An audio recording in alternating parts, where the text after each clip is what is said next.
नमस्कार, बहुत स्वागत है आपका। आप देख रहे हैं सबसे बड़ा अखाड़ा। मैं हूं आपके साथ शिल्पा तोमर। कृषि कानून पर सरकार और किसानों के बीच रस्साकशी लगातार बरकरार है। किसान 9 महीनों से दिल्ली की बॉर्डर्स पर बैठे हुए हैं, हटने को तैयार नहीं है। लेकिन सरकार और किसान दोनों कृषि कानून पर एक दूसरे के विरोध में खड़े हैं। सरकार किसानों के आंदोलन को खत्म करने के लिए कई दौर की बातचीत भी चली, लेकिन नतीजा कुछ भी नहीं। सरकार कानून में संशोधन करने के लिए भी तैयार है, लेकिन किसान तो बस कृषि कानून को रद्द करवाने पर अड़े हैं। सरकार ने कृषि कानून में संशोधित का द्वार अब भी खोला हुआ है, लेकिन किसान अब जहां भी मंत्री विधायकों को देखते हैं, उनका विरोध वहीं पर शुरू हो जाता है। इसी कड़ी में शनिवार को करनाल में किसानों ने हरियाणा के मुख्यमंत्री मनोहर लाल का विरोध किया। किसानों को उग्र होता देखकर पुलिस ने लाठीचार्ज कर दी। यहां तक कि एसडीएम आयुष सिन्हा का तालिबानी फरमान सुनाते हुए एक विवादित वीडियो भी वायरल हुआ, जिसमें उन्होंने सिक्योरिटी ब्रीच करने वालों का सिर फोड़ देने तक का आदेश दे दिया था। जिसके बाद कांग्रेस, आम आदमी पार्टी समेत कई दलों ने इस वीडियो को शेयर करते हुए सरकार पर हमला बोला, हरियाणा सरकार का घेराव किया। उधर किसान नेता राकेश टिकैत ने आयुष सिन्हा को पहला सरकारी तालिबानी घोषित कर दिया। आज इस लाठीचार्ज के विरोध में करनाल में ही किसानों की महापंचायत हुई, जिसमें कई अहम फैसले लिए गए। किसानों ने अब मांग रखी है कि दोषी अधिकारियों के खिलाफ सख्ती से कार्रवाई होनी चाहिए। मृत किसानों के परिजनों को 25 लाख का मुआवजा मिलना चाहिए। बेटे को सरकारी नौकरी, साथ ही घायलों को 2-2 लाख रुपए के मुआवजे की भी मांग अब यहां किसानों की तरफ से की गई है। कुल मिलाकर सबसे बड़ा सवाल ये कि किसान कानून कार्रवाई आखिर कब तक चलेगी ये लड़ाई। आज की चर्चा इसी मुद्दे पर।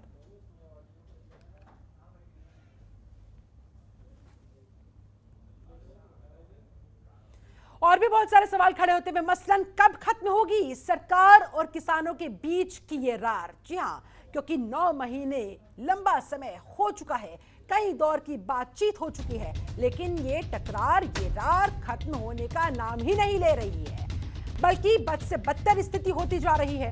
किसानों पर लाठी क्या सरकार पर पड़ेगी भारी, ये भी महत्वपूर्ण सवाल है। जिस तरह से जगह जगह किसानों ने अब सरकार के तमाम नुमाइंदों का विरोध करना शुरू कर दिया है, हंगामा करना शुरू कर दिया है, बवाल मचाना शुरू कर दिया है, ऐसे में आखिरकार कहां जाएगी ये लड़ाई। किसानों का टूट रहा सब्र का बांध, लेकिन कब होगा समाधान, ये सबसे बड़ा सवाल है। किसानों की पिटाई क्या सरकार पर मुसीबत लाई, किसान कानून कार्रवाई कब तक चलेगी लड़ाई। आज इन्हीं तमाम सवालों के जवाब खोजने की हम करेंगे कोशिश। हमारे साथ एक पूरा खास पैनल इस समय जुड़ा हुआ है। पैनल का मैं तारुफ आपसे करवा देती हूँ। हमारे साथ बीजेपी नेता अश्विनी शाही मौजूद है, बहुत बहुत स्वागत है सर आपका। हमारे साथ कांग्रेस नेता अजय वर्मा भी थोड़ी ही देर में जुड़ेंगे। संजीव कौशिक हमारे साथ राजनीतिक विश्लेषक जुड़ चुके हैं, बहुत स्वागत करती हूं आपका। रुद्र विक्रम सिंह हमारे साथ राजनीतिक विश्लेषक के तौर पर मौजूद है, आपका भी बहुत स्वागत है। संजय राणा जी प्रवक्ता है बीकेयू भानु के, आपका भी बहुत स्वागत है, जुड़ चुके हैं हमारे साथ। साहिब सिंह गुर्जर प्रवक्ता है बीकेयू के, वो भी हमारे साथ मौजूद है, आपका भी बहुत बहुत स्वागत करती हूँ। चर्चा की शुरुआत सबसे पहले संजय राणा जी आप ही के साथ करना चाहूंगी।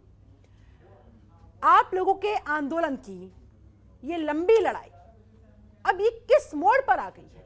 ये खून खराबा, सर फोड़ना, हंगामा करना, फिर महापंचायत इसके विरोध में कर देना, आखिरकार जो सोच लेकर आप आंदोलन को शुरू किए थे, क्या इसी दिन को देखने के लिए ये लड़ाई कहां तक जाने वाली है और क्या क्या दिखलाने वाली है? शिल्पा जी, एक बात आपको बताना चाहता हूँ, ये हमारा देश प्रजातांत्रिक देश है और यहाँ हर भारतीय को, चाहे वो किसी प्रांत का हो, संप्रदाय का हो, किसी भी विचारधारा का है, उसको अपने विचार रखने का कॉन्स्टिट्यूशन राइट है। कई लोग कई तरीके से अपने विचारों को रखते हैं। कोई लोग डेमोक्रेटिक वे में बातचीत में बिलीव करते हैं, कोई लोग आंदोलन करते हैं। आंदोलन करने का मतलब नहीं कोई एंटी नेशनल है, आप जाके बर्बरता करेंगे उनके ऊपर। हमें बड़ा आश्चर्य हुआ जब हमने एसडीएम साहब का वक्तव्य सुना, जहां उन्होंने ये बोला कि किसानों के सर फोड़ दो और टांग तोड़ दो। ये विचारधारा सुन के हमें बड़ा दुख हुआ। ये विचारधारा उनके और शब्द उनके नहीं लग रहे थे, हमें लग रहा था ये तंत्र से जुड़ा हुआ अधिकारी, तंत्र का मालिक का फरमान जारी कर रहा है। तंत्र का मुखिया कौन होता है? मुख्यमंत्री। और तंत्र का सबसे नीचे अधिकारी अगर ऐसे वक्तव्य देता है, इसका मतलब ये मनोदशा उजागर करता है हमारे मुख्यमंत्री साहब का, जिसकी हम घोर शब्दों में निंदा करते हैं। हमारा राइट है, हम बैठ के चर्चा कर सकते हैं, हम विचार विमर्श कर सकते हैं, हम इस चीज़ों को आगे पैनल पे बैठ के सरकार के साथ समझौता कर सकते हैं या सोल्यूशन फाइंड आउट कर सकते हैं। लेकिन किसी भी सरकार को इस तरह का फरमान जारी करने का और लाठी चार्ज करने का किसानों पे कोई भी अधिकार नहीं है। ये सरकार हम लोग ने बनाई है, हमने, आपने और जनता ने बनाई है, और किसी को भी अधिकार नहीं होता इस तरह का फरमान जारी करने का और लाठीचार्ज करने का और बर्बरता करने का। लेकिन इसकी पुलिस की शब्द फिर में ये निंदा दलील है कि भाई कानून हाथ में लेने की आप लोग कोशिश कर रहे थे, हंगामा बढ़ता जा रहा था तो मजबूरन पुलिस और क्या करती, बड़ी चार्ज कर दिया, बड़ी ही दुखद बात है। पुलिस का वक्तव्य ऐसा आया है, हमारे 250 किसान, उनकी 2500 की फौज, 1 पर 10, हम कैसे उसके ऊपर किसी तरह का आक्रोश करते, किसी तरह की कोई बातें करते और किसी तरह का अटैक करते। हमारा कुछ भी नहीं था, हम तो सिंपल बोल रहे थे कि हमें जाने दे, जहाँ पे सभा हो रही है वहाँ बैठ के हम अपना विचार को, अपने विरोध को प्रस्तुत करेंगे। हमें वहाँ जाने नहीं दिया जा रहा था। हमें नहीं समझ में आता है, जब हम सरकार, खट्टर सरकार जानती है जिंद, रोहतक और करनाल वेरी सेंसिटिव प्लेसेस हैं, वहाँ पे इनको समारोह करने की क्या जरूरत है? ये कहीं और भी कर सकते थे, और इनके पास समारोह करने का समय है, लेकिन किसानों से बात करने का समय नहीं। बड़ा दुखद है ये। इसलिए किसान इस समय इतने आक्रोशित मूड में नजर आ रहा है। साहिब सिंह गुर्जर भी हमारे साथ बीकेयू प्रवक्ता जुड़े हुए हैं।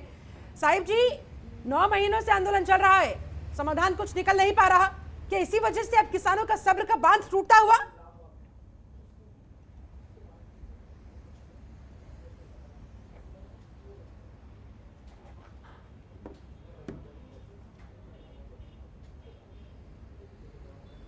आवाज पहुंच रही है सर मेरी अब तक?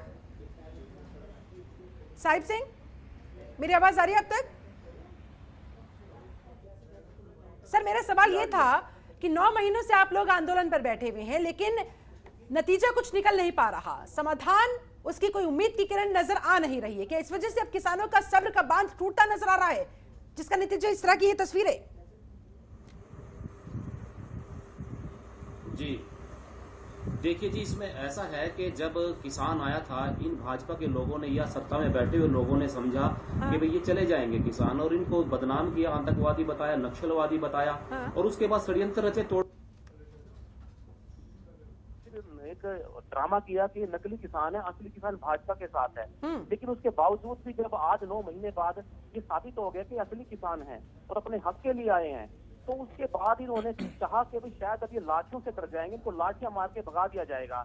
लेकिन सरकार की बड़ी गलतफहमी है कि सरकार जो लाठियां बरसा रही है, इससे हमारा आंदोलन कमजोर नहीं होगा और ज्यादा मजबूत होगा। वो जितनी मर्जी लाठियां बरसा लें, हमें कोई फर्क नहीं पड़ता, क्योंकि फर्क इसलिए नहीं पड़ता जो लोग लाठियां मारने वाले लोग हैं ये अंग्रेजों के औलाद हैं, अंग्रेजों की संतानें हैं ये, और इन्होंने पहले भी लाठियां बरसाई थी अंग्रेजों के साथ मिलकर देशभक्तों के ऊपर। तो आज भी ये लाठियां बरसाकर वही प्रवृत्ति की जो 1947 से पहले हुई थी वही लेकर आ रहे हैं। और हम देशभक्त हैं, देशभक्त की औलाद है किसान, गरीब मजदूर यहाँ का देशभक्त है, वो डरेगा नहीं। ये चाहते हैं कि लाठियों से डर जाएगा। वो कल उसकी घटना देखने को मिली, जितनी लाठियां बरसाई आंदोलन मजबूत हुआ और ज्यादा मजबूत होगा। मैं तो कहता हूँ लाठियों की बजाय गोलियां चलाइए, आप तोप रख लीजिए। दिल्ली के बॉर्डर के चारों तरफ आपने किले लगाई थी, वहां बॉर्डर पे किले लगा दीजिए ताकि किसान डर जाएगा। लेकिन गलतफहमी निकाल दीजिए अपने दिमाग में से। जो अहंकार का रूप लेकर बैठे हुए सत्ता में बैठे हुए लोग, जो निरंकुश बन चुके हैं, जो तानाशाही बन चुके हैं, जो गद्दाफी बन चुके हैं, जो सद्दाम बन चुके हैं, अपने दिमाग में से बात निकाल दीजिए। किसान खाली हाथ लौट जाएगा। किसान हक की लड़ाई लड़ रहा है। अरे तुमने तो किसानों को गले लगाना चाहिए। मोदी जी तो 1914 में आए थे, बोला था मैं मन की बात करने के लिए आया हूँ, तो मन की बात किसानों से क्यों नहीं करता? क्यों नहीं अपना हाथ फैलाता? क्यों नहीं बड़ापन दिखाता अपना? तो मेरी आपसे यही है कि इनको एक मैसेज में देना चाहता हूँ, आपके माध्यम से पूछना चाहता हूँ, अगर आप डायरेक्ट नहीं मिलना चाहते, यदि किसान आतंकवादी हैं, उग्रवादी हैं, तो मैं आपसे प्रार्थना करता हूँ शिल्पा जी, आप ही बात चला दीजिए। किसान कभी बात से मना नहीं करता, किसान बात करना चाहता है और इंतजार में है कि कब उसकी शुरुआत हो। चले ठीक है, रुद्र विक्रम जी, आप इस पूरी स्थिति को किस तरह से देखते हुए, इस पूरे आंदोलन को कहां पर जाता हुआ देखते हुए, क्या यही दिन देखने के लिए आंदोलन की शुरुआत हुई थी और किसानों और सरकार के बीच की ये लड़ाई अब जिस मोड़ पर आ गई है, कई सारे किसानों की जान पर बनती हुई और कई लोगों की जान जा भी चुकी है, और कितनी जाने जाने का इंतजार, दोनों पक्ष अपनी अपनी बात पर अड़े हुए, कैसे होगा फिर समाधान? देखिए, मैं आपकी ही बात को आगे बढ़ाते हुए कहता हूं कि अब ये जो आंदोलन है सिर्फ ईगो का आंदोलन रह गया है। सरकार अपने ईगो पे डटी हुई है। किसान नेता जो हैं, सिर्फ किसान नेताओं की लड़ाई है ये, किसान की लड़ाई, मैं इसको किसानों की लड़ाई नहीं, किसान नेताओं की लड़ाई कहता हूं, जो अपने ईगो के लिए, अपनी राजनीति चमकाने के लिए अभी भी बॉर्डर पे घेर के बैठे हुए हैं। आपको अब अगर आप उन लोगों की चिंता करिए, उन लोगों के बारे में सोचिए जिनको बॉर्डर क्रॉस करके दिल्ली आना होता है या दिल्ली से बाहर जाना होता है, कितनी दुविधा उनको झेलनी पड़ती है रोज की रोज, लेकिन उसके बारे में ना सरकार सोच रही है ना ये किसान नेता सोच रहे हैं। जो उद्योग मंडल है उसकी भी एक रिपोर्ट आई थी 2-3 महीने पहले कि हर रोज इस आंदोलन से हर रोज 3,000 साढ़े 3,000 करोड़ का नुकसान हो रहा है जो देश झेल रहा है, उसके बारे में किसी को चिंता नहीं है। सरकार बार बार इनको कह रही है कि आप बातचीत करने के लिए आइए, सरकार ने कई बार न्योता भी दिया, ये लोग गए भी, लेकिन ये लोग सरकार ये भी कह रही है कि हम जो भी इसमें क्लॉजेज हैं, आप क्लॉज बाई क्लॉज हम डिस्कस करने के लिए तैयार हैं, लेकिन ये सिर्फ ये कहते हैं कि नहीं हमको कानून तीनों वापस चाहिए। अब उसमें देखिए वो भी सरकार चुनी हुई सरकार है, ऐसा तो है नहीं कि कहीं किसी गांव मोहल्ले की सरकार है, पूरे देश की सरकार है जिसको जनता नहीं चुना है। अगर आप इस देश के वोटर हैं, आप इस देश के किसान हैं, तो इस देश की सरकार को इस देश की जनता नहीं चुना है। और वो लेकिन इसी वजह से तो किसान इतनी एक्सपेक्टेशन इसी सरकार से लगाए बैठे हैं। देखिए एक्सपेक्टेशन नहीं लगाए बैठे हैं वो, उनकी सिर्फ मैंने कहा कि सिर्फ ईगो की लड़ाई रह गई है, बस वो अपने ईगो पे लेके बैठे हुए। सरकार नहीं झुकना चाहती, किसान नेता नहीं झुकना चाहते, और उसके वजह से हमने 26 जनवरी का इंसिडेंस देखा, हमने करनाल का इंसिडेंस देखा, और एक कोई आंकड़ा मैं पढ़ रहा था, उसमें ये आंकड़ा था कि 400-500 लोगों की जानें जा चुकी हैं। वो वाकई में किसान थे जिनकी जान गई है, लेकिन उन किसानों का क्या हुआ, उनको किसी किसान नेता ने कोई मुआवजा दिया या सरकार ने मुआवजा दिया, उसके बारे में कोई डिस्कशन नहीं होता, उसके बारे में कोई नहीं सोचता, क्योंकि वो बेचारे नॉर्मल किसान थे। जो किसान नेता हैं वो हर चीज से भरपूर हैं, उनके पास 5 स्टार उनके बलिदान को कोई नहीं गुनाता। उनके बलिदान पे संजीव कौशिक जी भी हमारे साथ जुड़े हुए हैं। संजीव जी, आपका विश्लेषण इस पर क्या कहता है? क्या वाकई में अब ये आंदोलन बचा ही नहीं, ईगो की लड़ाई पर आ गया है? देखिए शिल्पा, 2 बातें हैं। सबसे पहली बात तो ये कि ये आंदोलन खत्म कैसे होगा, क्या ऐसे ही खत्म होगा, लाठियों के बदौलत इसको खत्म कर दिया जाएगा? मेरा मानना यह है कि अंत में भी, चाहे आज अंत हो इसका या 10 दिन बाद अंत हो, अंत में जाने के बाद में इसका वार्ता से ही हल निकलना है। तो जब वार्ता से ही हल निकलना है तो वार्ता आखिर बंद क्यों है? जब सरकार ने कहा और देश के प्रधानमंत्री जी ने ये कह दिया कि एक टेलीफोन कॉल की दूरी पे हैं, तो आखिर में बीच में ये कौन लोग हैं जो टेलीफोन कॉल्स को काट दे रहे हैं, डिस्कनेक्ट कर रहे हैं, या वो कौन सा नंबर है जिसपे किसान नहीं डायल कर पा रहे हैं? कौन से बीच में ऐसे लोग हैं जो लोग चाह रहे हैं कि वार्ता हो और इस वार्ता के द्वारा इसको खत्म कर दी जाए? तो पहले तो हमें ये बीच के कड़ी को ढूंढने की जरूरत है जो दोनों के बीच के वार्ता को डिस्कनेक्ट कर रहा है। दूसरी बात, किसान जो किसान बैठे हुए हैं, निश्चित तौर पे भारत नहीं, ये विश्व के इतिहास में आपने देखा होगा कि ये तकरीबन 9 महीने पूरे हो गए, 9 महीने से लंबा या 9 महीने के आसपास का कोई किसानों का आंदोलन आपको दिखाई नहीं देगा। सरकारें यदि संजीदगी से इनको किसान नहीं मानती है तो उठा के फेंके, रास्ता क्लियर करे और बात कहानी खत्म करे, अपने पावर का इस्तेमाल करे। आप इन्हें किसान भी मान रहे हैं, आप 11 दौर 12 दौर की वार्ता भी आप कर लेते हैं किसान मानने के बाद में, और उसी सरकार के प्रवक्ता जब टीवी के चैनलों पे आते हैं तो वो इन्हें वामपंथी बताते हैं, वो गुंडे बताते हैं, बिचौलिए बताते हैं, दलाल बताते हैं, कांग्रेसी बता रहे हैं। तो ये दो धारी बात जो है, ये इसके वजह से स्थिति और ज्यादा खराब होती चली जा रही है।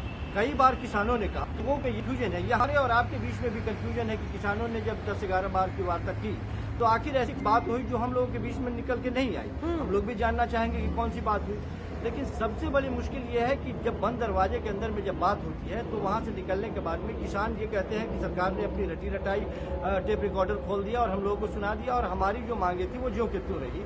हमको याद है, आपको भी शायद याद हो कि 8वें 7वें दौर के वार्ता में किसानों ने कहा था कि जो वार्ता हम लोगों की हो रही है सरकार के साथ बंद कमरे में, क्यों नहीं ये सार्वजनिक मंच पे की जाए और टेलीविजन पे ये लाइव टेलीकास्ट कर दी जाए, ताकि देश की जनता को भी पता चले कि हम कौन सा तर्क रख रहे हैं और सरकार कौन सी दलीलें दे रही है। ठीक है। तो सरकार इस पे भी तैयार नहीं हुई। लोगों को जानने का अधिकार है, मेरा मानना है, मुझे भी जानने का अधिकार है, हर एक नागरिक को जानने का अधिकार है कि सही कौन है और गलत कौन है। तो ये दोनों तरफ से जो बंद दरवाजे के बीच में जब जो बातचीत हो रही है, इससे कंफ्यूजन पैदा हो रही है। दूसरी बात कि यदि, मैं फिर कह रहा हूं कि यदि किसानों के इस लंबे आंदोलन को यदि लंबा खींचने का मौका मिला तो सरकार की भी रणनीति यही रही कि जब लंबा ये खींचेगा, किसान आंदोलन या इसके नेता अपने अपने कई खानों में बट जाएंगे और ये आंदोलन कमजोर हो जाएगा। कमजोर हुआ भी, यह भी सही है कि कमजोर हुआ भी, लेकिन जिस तरह से सरकार ने अपने दल बल का इस्तेमाल किया एक टूटा हुआ आंदोलन पुनः अपने जवानी पे आ गया और वो खड़ा हो गया, तन के खड़ा हो गया और लोगों को जोड़ दिया उसने। ठीक है, मैं यही मान रहा हूं कि सरकार को अब इस बात को संजीदगी से लेने की जरूरत है कि वार्ता, मैं फिर दोबारा दोहरा रहा हूं कि वार्ता के अलावा दूसरा कोई विकल्प नहीं है। ठीक है। जो वार्ता बंद है, जो एक दूसरे के बीच में जो कम्युनिकेशन गैप हुई है उसको खत्म करने की जरूरत है और वो वार्ता खत्म हो तभी कोई रास्ता है, मेरा मानना है। और जितनी जल्दी हो सके सरकार को। ठीक है संजीव जी, लौटूंगी आपके पास। अश्विनी शाही हमारे साथ बीजेपी नेता लगातार जुड़े हुए हैं। अश्विनी जी, बहुत सारे सवाल आपने सुन ही लिए होंगे। घूम फिरकर मूल प्रश्न यही बनता है कि सरकार आखिरकार किसानों से बात अब कर क्यों नहीं रही है। कह तो दिया जाता है एक फोन कॉल की दूरी पर है आप लोग, लेकिन वो एक फोन कॉल की दूरी मिट क्यों नहीं पा रही है। दोबारा से बातचीत कब शुरू होगी, कौन सा वो शुभ मुहूर्त निकलेगा, कौन सी वो शुभ घड़ी होगी। सर, किसानों के सर फूट रहे हैं, उनकी जान जा रही है, सरकार कर क्या रही है, कब तक ऐसा देखती रहेगी। शिल्पा जी, अभी हमारे सभी प्रमुख प्रवक्ताओं ने जो भी चीज बताया उसमें बहुत तरह की बातें निकल के आई। भारत सरकार पहले दिन से वार्ता करने के लिए आगे बढ़ी और एक मर्यादित किसान आंदोलन को किसान नेताओं द्वारा जो शुरू किया गया उसको सम्मान देते हुए वार्ता के लिए 10-11 बार की वार्ता शुरू हुई। वार्ता जैसे जैसे बढ़ती गई, शिल्पा जी, हम लोगों ने लगभग 20 डिबेट किए हैं आपके चैनल पर और सब में यही बात आती है, आखिर वार्ता क्यों नहीं। आज कौशिक जी ने अभी कहा वो कौन है जो इनके बीच में तार जुड़ने नहीं दे रहा है। तो मेरा ये कहना है कि देखिए, जनता ने सरकार को चुना है और सरकार जनता के लिए है जी, लेकिन अभी रुद्र जी ने कहा दोनों पक्ष में ईगो है, तो सरकार का ईगो अलग है। इसको आप मानिए कि सरकार अपने ईगो में नहीं है, सरकार किसानों के साथ थी, है और रहेगी जी। लेकिन किसान नेता जो हैं, इन्होंने जो माने मर्यादित आंदोलन कहा उसको धीरे धीरे अब बिगाड़ने का काम किया है और आज आंदोलन इनका कहां पहुंच गया है, किस रसातल में गया है, इन लोगों को भी अंदाजा नहीं है, क्योंकि लोगों को भरोसा उठ गया है ये किसान आंदोलन है। ये किसान नहीं है, किसान अपने खेतों में है। मैंने 20 बार आपसे कहा है जब भी मैं आपके साथ बैठा हूं। ये तथाकथित किसान नेता हैं जो अपनी राजनीतिक महत्वाकांक्षा को पूरा करने के लिए नहीं यहाँ देते बैठे हुए हैं। अगर आप इन्हें किसान मानते ही नहीं है, अगर ये तथाकथित किसान है, तो आप इन लोगों को उठा क्यों नहीं देते। क्यों इस आंदोलन की वजह से, लंबा खिंचने की वजह से आम लोग परेशान है, क्यों टैक्स पेयर्स का पैसा वेस्ट हो रहा है, क्यों नुकसान उठाना पड़े आम जनता को। उठाकर फेंक दीजिए। उसके जिम्मेदार क्या ये किसान नहीं है। अगर ये देश की सम्मानित जनता ये हैं और जो अगल बगल के गांव के लोगों को परेशानी हो रही है, उद्योग मंडल को परेशानी हो रही है, देश को नुकसान हो रहा है और ये लोग जो ड्रामा कर रहे हैं, इनकी कोई जिम्मेदारी नहीं बनती है। सरकार ने इनको वार्ता करने के लिए बुलाया था, इनका कहना है कि नहीं, काले कानून को वापस करो, बिंदुवार चर्चा नहीं करेंगे। क्यों दहशत में है बिंदुवार चर्चा करने में? इसलिए दहशत में है कि कानून में कुछ काला नहीं है। इनको आना चाहिए। सरकार ने कह दिया है कि हम वापस नहीं करेंगे। बात है, वो बात की बात है। आप मुझे ये पॉइंट क्लियर कीजिए। आप सुनिए शिल्पा जी निवेदन है, शिल्पा जी काउंटर ले लीजिएगा, मेरा जवाब पूरा हो जाने दीजिए। शिल्पा जी मेरा जवाब पूरा हो जाने दीजिए, उसके बाद काउंटर ले लीजिएगा। 1 मिनट मुझे अनइंटरप्टेड बोलने दीजिए। बोलिए प्लीज कंटिन्यू। अभी मैं बताना चाहूंगा, ये लोग जो बैठे हुए हैं, आज इनको कहना है, आज राकेश टिकैत को ये पुलिस प्रशासन तालिबानी नजर आता है। मैं एक चीज के लिए मैं कहता हूं, मैं खेद व्यक्त करता हूं भारतीय जनता पार्टी के नेता होने के कारण कि अगर एसडीएम साहब की भाषा थोड़ी गलत थी, लेकिन उनकी न भावना गलत थी और न उनका कार्य गलत था। मैं उसके साथ। चलिए ठीक है, आपने ये जस्टिफिकेशन तो दे दी। संजय राणा जी कुछ पूछना चाह रहे हैं, लेकिन उससे पहले एक सेकंड, अश्विनी शाही, बस आप मुझे इतना सा जवाब दे दीजिए। बहुत छोटा सा मेरा सवाल है, बस इतना बता दीजिए। अगर ये तथाकथित किसान हैं, असल किसान है ही नहीं, तो फिर आप बात करेंगे किससे? क्या ये सिर्फ नाटक अब तक चलता आ रहा है बातचीत करने का? जब आप उन्हें किसान मान ही नहीं रहे हैं तो बात किससे होगी और समाधान कैसे निकलेगा? मुझे बस इतना बता दीजिए। देखिए ऐसा, शिल्पा जी जरा मुझे ध्यान से सुनिएगा, उसका बीच में अगर आप थोड़ा सा सवाल करेंगी तो जवाब गड़बड़ हो जाएगा। इनके राकेश टिकैत जी आज जो नेता के मुखिया, इसमें किसानों के मुखिया बने हुए हैं, उनके प्रवक्ता यहाँ बैठे हुए हैं। मैं कहना चाहूंगा दादा महेंद्र सिंह टिकैत भी आंदोलन किया करते थे। उनका एक नारा था, मैंने सुना है, मैं भी बचपन से मैं उनको देखते हुए आ रहा हूं। उन्होंने कहा था अपनी मांग सरकार से मांगो, और अगर सरकार पूरा नहीं देगी 25% देगी, 100 मांगोगे 25 देगी, 25 ले लो और फिर 75 के लिए आंदोलन जारी करने का फिर से माहौल बनाओ। ये होता है किसानों के लिए हमदर्दी। यहाँ जो किसान नेता बैठे हैं, अगर इनके आंदोलन में खालिस्तान का झंडा आता है, लेकिन सर वक्त बदल चुका है, वक्त बदल चुका है। अब ये आंदोलन बार बार करना ही नहीं चाहते, अपनी हक की लड़ाई को इस कदर ऊपर ले जाना चाहते हैं कि आज ही जो इनका हक है वो इन्हें मिल जाए। किसके हक की लड़ाई? ठीक है, किसानों के हक की लड़ाई नहीं चाहते किसान इन काले कानूनों को, कह रही है भैया हमारे हित के लिए बिल्कुल नहीं है। अरे शिल्पा जी, किसान, अच्छा ठीक है शिल्पा जी, किसान आज अपने खेतों में है, अनाज जरूरत से ज्यादा पैदा कर रहा है, एमएसपी पर ज्यादा उत्तर प्रदेश और पंजाब में ज्यादा बिका है। बस यही वो पेच है जो फंसा हुआ है। तथाकथित महत्वाकांक्षी राजनीतिक इसीलिए आगे नहीं बढ़ पा रही है क्योंकि आप इन्हें किसान मानते ही नहीं। चलिए ठीक है, अजय वर्मा जी को जल्दी से एक ओपनिंग रिमार्क ले लो, उसके बाद संजय राणा जी का रिएक्शन भी लूंगी। अजय जी कह रहे हैं कि भैया असली किसान तो खेतों में है, ये तो किसान नेता यहाँ पर बैठे हुए हैं जो सिर्फ अपनी नेतागिरी कर रहे हैं, इसलिए समाधान नहीं निकल। शिल्पा जी में बड़ा हास्यप्रद बयान ये सज्जन जो दे रहे थे सुन रहा था। हाँ। चूंकि बीजेपी के लोगों का एजेंडा है ये, झूठ को दिखाओ, झूठ बोलो, भाइयों बहनों मित्रों झूठ उगाओ। इनके पास मुद्दे नहीं है, देश की दुर्गति कर दी, व्यापार की दुर्गति कर दी, नौकरी की दुर्गति कर दी, और अब तो तानाशाही हो गई। पहले तो चलो वो बॉर्डर पे कील और वो पत्थर और बॉर्डर के वो सीमेंटेड दीवार बनाई थी, अब तो अंग्रेजों की तरह जो लाठी और लठ लेकर सिर फोड़े हैं। मैं बड़ी निंदा अपनी पार्टी की तरफ से करता हूं, निंदनीय है, निंदनीय है, निंदनीय है। देश के अन्नदाता को जिस तरह से, बीच में ना बोले, आपके बीच में नहीं बोला था, एक बार अजय जी को बोलने दीजिए। ये तथाकथित नेता बैठ गए हैं बीजेपी के, ये देश के अन्नदाता को तथाकथित बताते हैं। इनकी आंखों में शायद जाला आ गया है, जाला, और उस जाले को इस हिंदुस्तान के लोगों की दवाई की जरूरत है। अंग्रेजों ने भी इतना अत्याचार नहीं करा, माँ बहन बेटी पे लाठी बरसा रहे हैं, अन्नदाता पे लाठी बरसा रहे हैं। करनाल का जो दृश्य था वो अंग्रेजों ने जलियांवाला बाग में को दोहरा दिया है इन्होंने, कि किस तरह से अंग्रेजों ने जलियांवाला बाग में समाधान पर आते हैं ना अजय जी, ये लड़ाई तो बहुत लंबी ऐसे चलने वाली है, समाधान कैसे हो पाएगा बताइए? मुझे टाइम दीजिए, ये बहुत देर बोले थे। बोलिए। समाधान ऐसे होगा कि एक तो देश की सरकार जिस तरह से तानाशाही के रुख में चल रही है, मुद्दों से भटकाना, व्यापार खत्म, नौकरी खत्म, जीडीपी खत्म, ट्रिलियन खत्म। सरकार ये बताए 3 मुद्दे कि वो तालिबानों के साथ है या खिलाफ है, नंबर 1। दूसरा, 56 इंच का सीना कहाँ है? वो 56 इंच का सीना किसानों के लिए है या पाकिस्तान, चाइना और तालिबानों के लिए है? तीसरा, तीनों काले कानून इन्हें आज नहीं तो कल वापस लेने पड़ेंगे। इस देश के हालात आज 165वें नंबर पर देश पहुंच गया है, पहले फर्स्ट 5 में आता था। देश के ज्ञानवान प्रधानमंत्री जी केवल चुनावी एजेंडे में रहते हैं। इन किसानों की इन्हें ना कोई परवाह थी ना है, इन्हें परवाह है अपने 4 क्रोनो कैपिटलिस्ट दोस्तों की, जिसमें 2 के पास सरसों का तेल वो 210 रुपए पहुंच गया, 250 पहुंचने वाला है।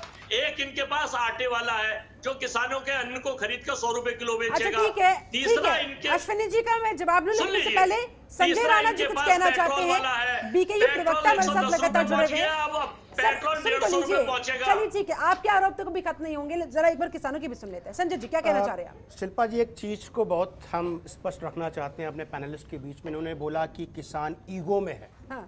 हमारी संस्था, हमारा गुट कोई ईगो में नहीं है। हम 26 तारीख को आंदोलन छोड़ के चले गए थे राष्ट्र हित में, नंबर 1। नंबर 2, जनवरी से लेके आज तक हम लोग हर गांव, हर मंत्री, मुख्यमंत्री से कितनी भी मीटिंग करके आ चुके हैं और अपनी मांगों को स्पष्ट रूप से रख रहे हैं।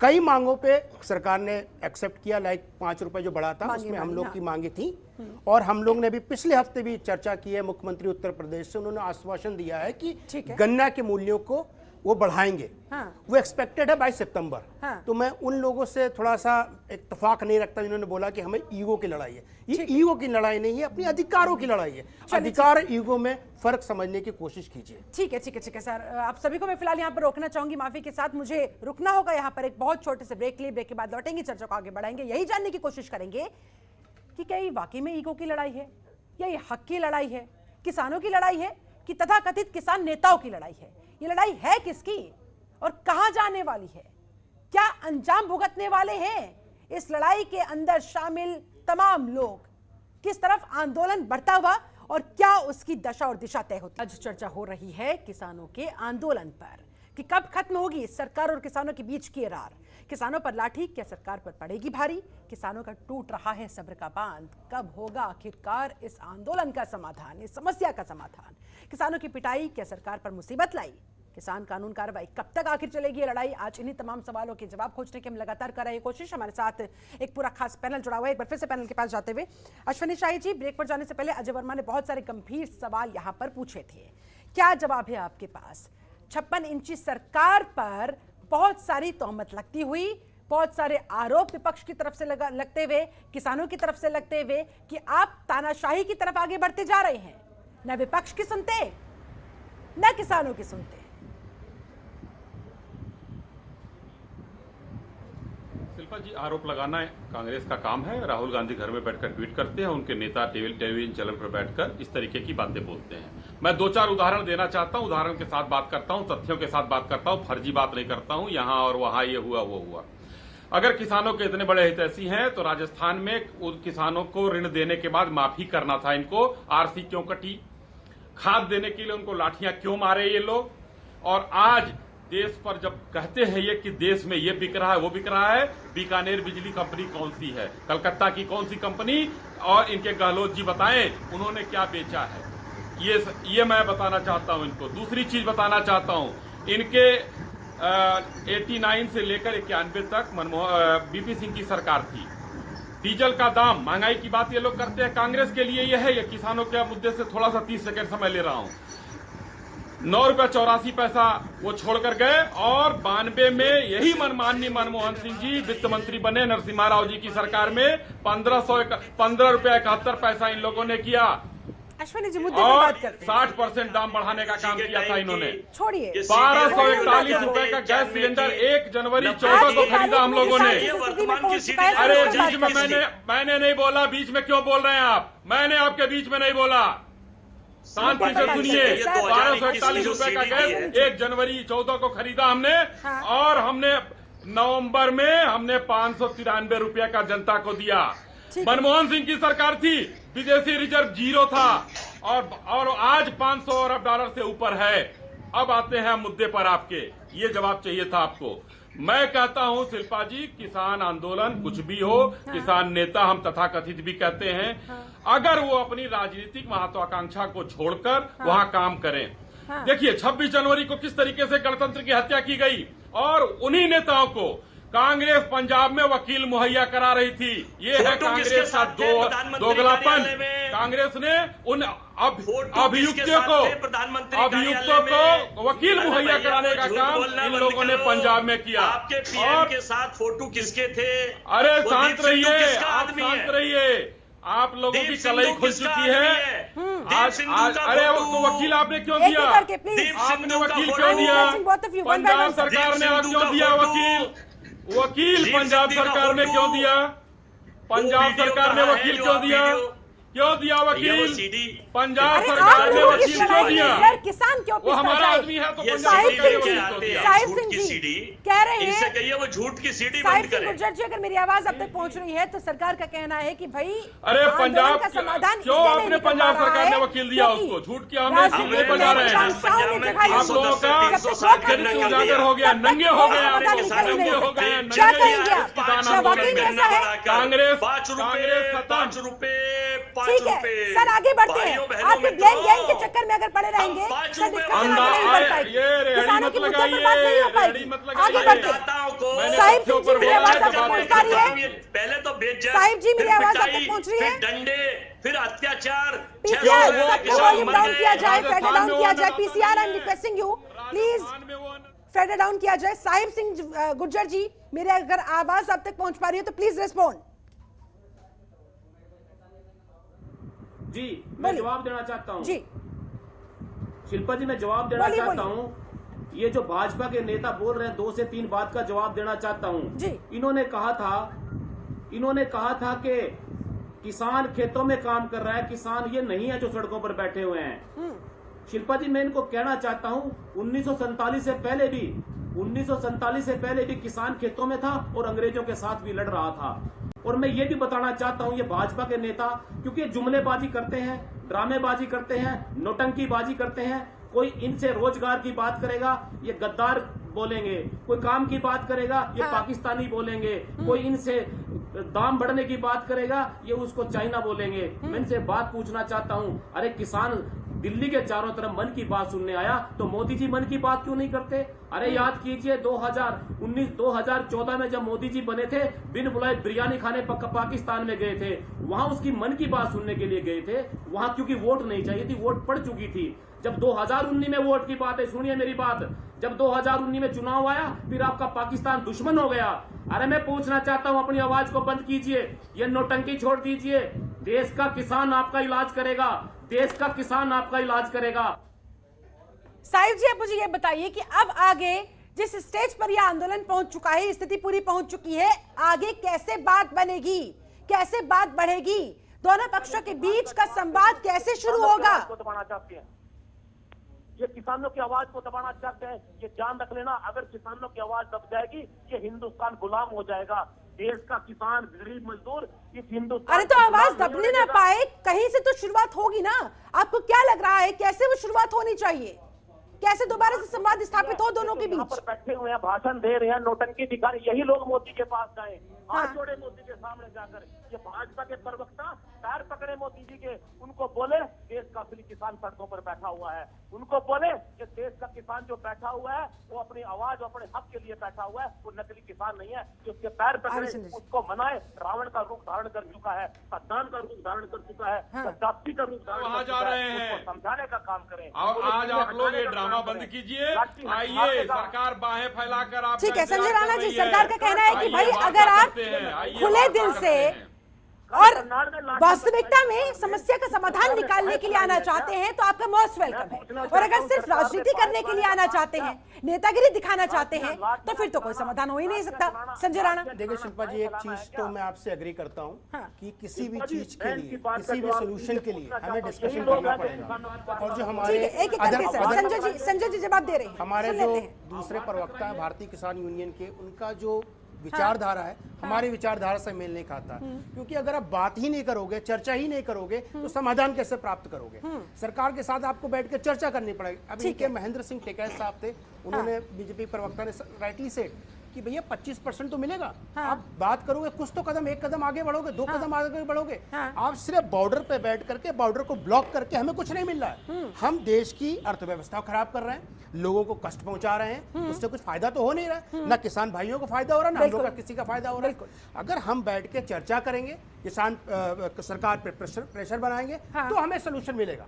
हमें नहीं लगता कि कोई भी इस तरफ मूव कर रहा है एक्सेप्ट हमारी जो गुट है। ठीक है संजीव कौशिक जी, आपके पास आकर मेरा एक सवाल आपसे यह है, आपने बीच की कड़ी का जिक्र किया था।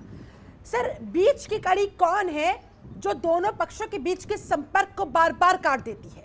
लेकिन आप मुझे ये बताएं कि बीच की कड़ी का होना भी तो जरूरी है, बस फर्क इतना है कि उसका रोल सकारात्मक होना चाहिए। मैं संजय जी की बात का जवाब देना चाहता हूँ जी। मैं संजय जी की बात संजय जी की बात का जवाब देना चाहता हूँ। संजय जी की बात का जवाब देना चाहता हूँ। साहिब जी मैं आऊंगी आपके पास, मैंने ये सवाल संजीव कौशिक जी से पूछा था, एक बार जरा उनका जवाब ले लूं, उसके बाद मैं आती हूँ आपके पास। जी संजीव जी मेरी आवाज आप तक पहुंच रही है? मैं सिर्फ ये कह रहा हूँ कि बीच के कड़ी का मतलब ये नहीं है कि बीच के कड़ी का मतलब ये नहीं है कि हम किसी राजनीतिक पार्टी के लोगों की बात कर रहे हैं। हम सिर्फ ये कह रहे हैं कि किसानों के मन में यदि कोई बात है और किसान सरकार से बात करना चाहता है तो उसके कई कारण हैं। जब हम शुरुआती दौर में, अब चूंकि गंगा में इतना पानी हम लोगों ने बहा दिया है कि अब कुछ कहने के लिए बचा नहीं है, लेकिन बात वहीं से शुरू होती है कि कोरोना काल के बीच में सरकार इतनी तत्पर थी किसानों के कल्याण के लिए कि चुपके से अध्यादेश लेके आई, फिर उसको कानून बना दिया गया। जो जिन किसानों के कल्याण के लिए कानून बना वो किसान सड़कों पे आ गए और सरकार वो हवाई कर रही है और लोगों को धन्यवाद ज्ञापन कर रही है। हम सिर्फ ये कहना चाहते हैं कि किसानों ने यदि कोई आपत्ति दर्ज कराई तो देश के प्रधानमंत्री ने कहा था कि गंगा जल के जैसे निर्मल यह कानून है, इसमें कोई कानून में कोई दोष निकाल के दिखा दे, और बाद में 10 से ज्यादा संशोधन करने को तैयार हो गए। इससे इस आशंकाओं को बल मिला कि बहुत सारी ऐसी बातें हैं जो शायद लोगों को समझ में नहीं आ रही है। यदि आपको कानूनी बनाना है मेरे बेहतरी के लिए तो आप हमसे राय विचार दीजिए और हमारे लिए हमसे सोच समझ के बात कीजिए और फिर एक नया कानून बना दीजिए। हमको ये भी पता है कि आप भी जानते हैं कि किसी भी सरकार के लिए कानून बना देने के बाद में इस तरह से प्रेशर में उस कानून को खत्म करना या वापस लेना बहुत बड़ी मुश्किल की घड़ी होती है। ये आसान नहीं होता है। हाँ। किसी भी हम सरकार की बात कर लें। हाँ। लेकिन मैं बार बार कहता हूं कि ये सारे शंकाओं का समाधान या सारे विवादों के जड़ में ये सब कुछ तब फल फूल रहा है जब हम संवादहीनता कर लेते हैं। जब तक संवाद नहीं शुरू हो, जब तक बात एक दूसरे से शुरू नहीं हो। लेकिन सरकार ने भी अड़ियल रवैया ये अपनाया कि हमने देखा कि किस तरह से किसान यदि बैठ के आंदोलन कर रहे थे, कभी देखा है किसी किसान को चारों तरफ से बाड़ेबंदी कर दी गई हो, आपने कभी सुना है कि कीलें बिछा दी गई हो। लोग कह रहे हैं कि आतंकवादी और उग्रवादी और 26 जनवरी का बार बार सारे लोग आप बताइए मुझे कि 26 जनवरी में कितने दुकानों को लूट लिया किसानों ने, कितने लोगों की हत्याएं कर दी किसानों ने, क्या कर दिया किसानों ने, जो अनियंत्रित होकर दिल्ली के लाल किले की तरफ कूच कर गया और सरकार की विफलता रही। ठीक है, वो पुलिसकर्मी जो वहाँ गिरे घायल हुए वो इंसान नहीं थे। का कौशिक जी, इस तरीके का राजनीतिक विश्लेषण जो है उचित नहीं है। देश का झंडा सबका अपने मत होता है। अश्विनी शाही जी, सबका अपने मत होता है, सुनना चाहिए सर। रुद्र विक्रम जी, उम्मीद है कि आप मेरा कोई जो 45 लोग हमारे कश्मीर में मरवा दिए, वो जवानों की जिम्मेदारी किसकी थी? एक एक करके जो 22 लोग चाइना में आपने हलाक करा दिए, चाइना में मरवा दिए बार बार घूम फिर कर बात वहीं आ जाती है कि संवेदनहीनता सबसे खतरनाक है। हम समाधान की तो बात करते हैं रुद्र जी, लेकिन समाधान से पहले तो संवाद है ना। जब तक वो नहीं होगा तब तक समाधान कैसे हो पाएगा? रुद्र जी, देखिए, मुझे लगता है कि हम सारे लोग यहाँ जितने भी लोग बैठे हुए हैं उसमें एक चीज हम लोग भूल गए हैं या फिर भुला दिया गया है हमको कि जो इम्प्लीमेंटेशन इन कानूनों का था उस पर ऑलरेडी सुप्रीम कोर्ट ने जो रोक लगाई थी वो कार्यवाही भी चल रही है। सुप्रीम कोर्ट ने एक कमेटी भी बनाई थी जिस कमेटी ने अपनी रिपोर्ट भी दे दी है। 31 मार्च को रिपोर्ट सबमिट हो चुकी है, लेकिन कोई भी पक्ष, चाहे वो पक्ष वाला हो चाहे विपक्ष, सुप्रीम कोर्ट की कार्यवाही में नहीं जाना चाहता है। वहाँ पे कोई अर्जेंट हियरिंग की कोई एप्लीकेशन नहीं लग रही है कि वो जो मामला चल रहा था उसमें क्या चल रहा है, आप अर्जेंट हियरिंग कराइए इसकी। अगर आप ठीक है, आप सरकार से बात नहीं करना चाहते, सरकार पे आप पे विश्वास नहीं है, तो क्या आपको सुप्रीम कोर्ट पे भी विश्वास नहीं है? जब कमेटी बनी, इम्प्लीमेंटेशन पर रोक लगा, तब तो आपने बड़ा वाह भाई कि नहीं अच्छा किया, लेकिन अब जो कमेटी बनी आपने कमेटी का विरोध किया। कमेटी ने अपनी रिपोर्ट भी सबमिट कर दी है, उसके बाद प्रोसीडिंग में आप क्यों नहीं जा रहे हैं? अर्जेंट हियरिंग का एप्लीकेशन लगाइए। ठीक है, यानी कि कुल मिलाकर इससे संदेश तो कहीं ना कहीं साहिब सिंह गुर्जर जी ये भी जाता है ना कि आप लोग भी नहीं चाहते कि कोई समाधान हो। आंदोलन खींच रहा है, खींचता रहे, आप लोगों को अपनी राजनीति चमकाने का मौका मिल रहा है। राकेश टिकैत को हम देख ही रहे हैं कहां जा रहे हैं, क्या क्या कर रहे हैं।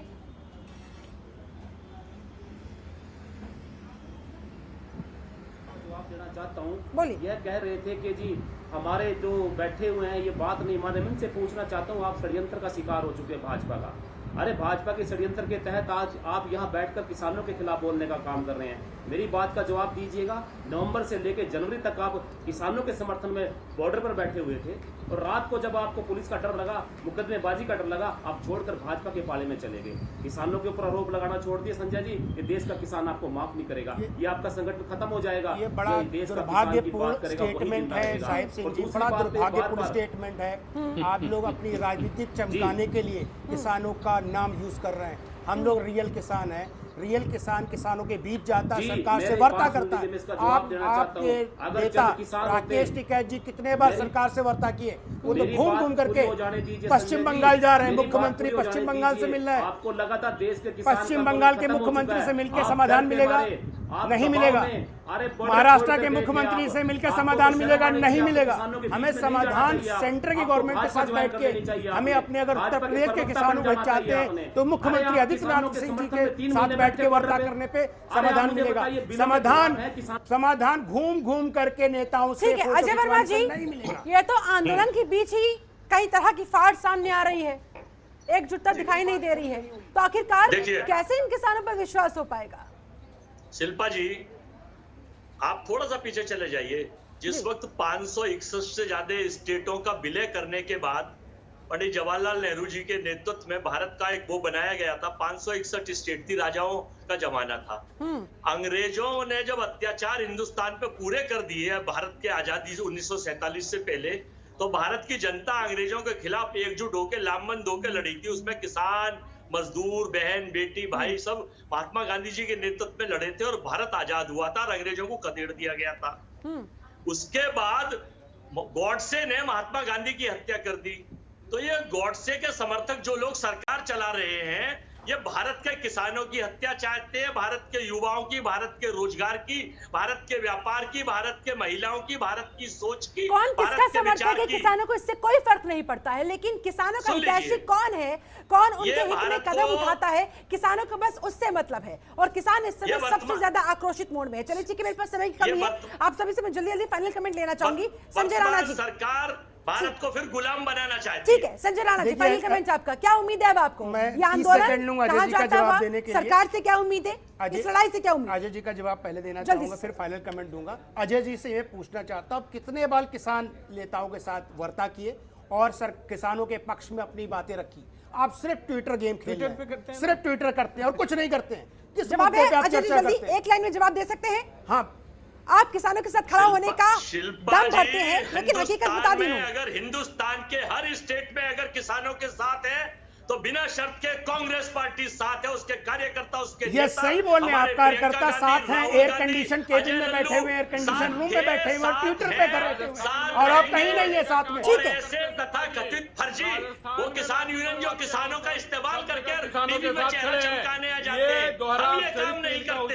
हो गया है इन लोगों को। चलिए ठीक है, एक एक करके please Sahib Singh Gurjar ji, final comment आपका जल्दी से सर। साहिब सिंह गुर्जर जी, अर्थव्यवस्था इस आंदोलन को आप कहां जाता हुआ देख रहे हैं? क्या निष्कर्ष निकलेगा, क्या समाधान निकलेगा और कब निकलेगा? साहिब जी फाइनल कमेंट आपका जल्दी से। वाह भाई वाह, दोहरा चरित्र। साहिब जी फाइनल कमेंट जल्दी से। भाजपा के लोग खड़े हुए हैं, मैं इनको कहना चाहता हूँ अपनी गलतफहमी निकाल दे, ये देश के किसान को डराने का काम ना करे। लाठियां लेकर खड़े होते हैं, चिल्ले पेशाकर खड़े होते हैं, गोलियां मारना चाहते हैं। अत्याचार बंद कर दे भारत के किसानों पर, और भारत का जागरूक नौजवान और किसान, व्यापारी, मजदूर, छात्र, हम कांग्रेस के लोगों से रिक्वेस्ट करते हैं, कृपया किसानों के कंधे पे बैठ के अपनी राजनीतिक गोटियां न सेकें। आप लोग कुछ कार्य नहीं कर रहे हैं, राजनीतिक गोटियां फेंक रहे हैं। ठीक है सर, आपकी बात आ गई है, आपकी बात आ गई है। संजीव कौशिक जल्दी से फाइनल कमेंट आपका।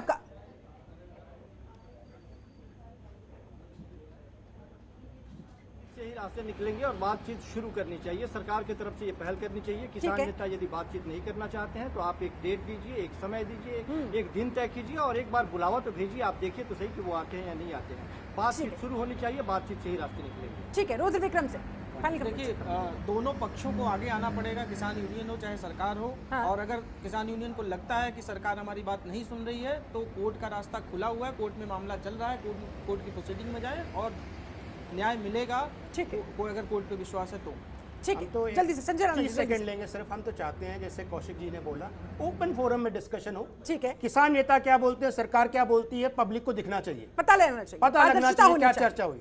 ठीक है, अश्विनी शाही जी जाते जाते फाइनल कमेंट आपका, क्या कहना चाहेंगे आप देश के किसानों को, अन्नदाताओं को? शिल्पा जी आज भी सरकार बाहें फैलाकर इनका इंतजार कर रही है। अन्नदाताओं को बर्बाद करके जाएंगे, अन्नदाताओं पर लाठी बरसाएंगे, आगे बढ़िए, ये भी आगे बढ़े और ये कांग्रेस बहन बीच में बेटियों न की बोले इज्जत खराब कराएंगे और आज जो है जासूसी कराकर उनकी निजता भंग करेंगे, गरिमा से अपने लक्ष्य से भटक चुका है की जासूसी कराएंगे। सही रास्ते पर आने के लिए सरकार के पास आना ही चाहिए। और ये लोग क्या बोलेंगे, ये बेडरूम वाले लेकिन ये कह रहे हैं कि सरकार हमारे पास आए, हम बातचीत के लिए तैयार हैं। तो क्या आप लोग देश को बेचने का काम किया इन्होंने। अश्विनी शाही जी जाते जाते ये बता दीजिए, क्या सरकार की तरफ से इनिशिएटिव लिया जाएगा, पहल होगी सरकार की तरफ से? हमेशा सरकार, माननीय नरेंद्र सिंह तोमर जी ने हमेशा कहा है कि हम वार्ता के लिए तैयार हैं, झूठ का पिटारा लेकर बैठ गए हैं, तैयार हैं। आप लोग आइए, जो लाए हैं बीजेपी से वो सीडी को बंद कर। चलिए देखने वाली बात है कि आखिरकार ये पहल होगी तो कब होगी, कैसे होगी, किस तरह से होगी, क्योंकि दोनों पक्ष फिलहाल अपनी अपनी जिद पर अड़े हुए हैं, ये पूरा मामला फंसा हुआ है। बहुत बहुत शुक्रिया, मेरे पास समय बस इतना ही था। बहुत बहुत शुक्रिया आप सभी का वक्त देने के लिए, इस खास चर्चा में शामिल होने के लिए बहुत बहुत शुक्रिया। तो कुल मिलाकर 9 महीनों की लड़ाई अब सर फोड़ने पर आई। 9 महीनों की लड़ाई अब सर फोड़ने पर आई। कब खत्म होगा ये संघर्ष, कब लौटेगा किसान घर, सबसे बड़ा सवाल। चलिए, मेरे साथ इस खास चर्चा में जुड़ने के लिए आप सभी का बहुत बहुत शुक्रिया। बने रहे जनतंत्र टीवी के साथ। नमस्कार। खबरों के निष्पक्ष विश्लेषण के लिए सब्सक्राइब करें Jantantra TV and press the bell icon. Never miss any update.